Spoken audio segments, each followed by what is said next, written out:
আবৃত্তি করার চেষ্টা করছি কবি আল মাহমুদের নোলক কবিতাটি। আমার মায়ের সোনার নোলক হারিয়ে গেল শেষে, হেথায় খুঁজি হোথায় খুঁজি সারা বাংলাদেশে। নদীর কাছে গিয়েছিলাম, আছে তোমার কাছে? হাত দিও না আমার শরীর ভরা বোয়াল মাছে।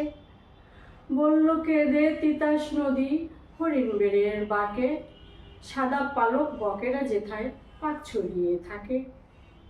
জল ছড়িয়ে দল হারিয়ে গেলেম বনের দিক, সবুজ বনের হরিৎটিয়ে করে রে ঝিকমিক। বনের কাছে এই মিনতি, ফিরিয়ে দেবে ভাই, আমার মায়ের গয়না নিয়ে ঘরকে যেতে চাই। কোথায় পাবো তোমার মায়ের হারিয়ে যাওয়া ধন? আমরা যেসব পাক পাখালি বনের সাধারণ। সবুজ চুলে ফুল বিঁধেছি, নোলক পড়ি না তো। ফুলের গন্ধ চাও যদি, নাও হাত পাতো হাত পাতো। বলে পাহাড় দেখায় তাহার আহার ভরা বুক, হাজার হরিণ পাতার ফাঁকে বাঁকিয়ে রাখে মুখ।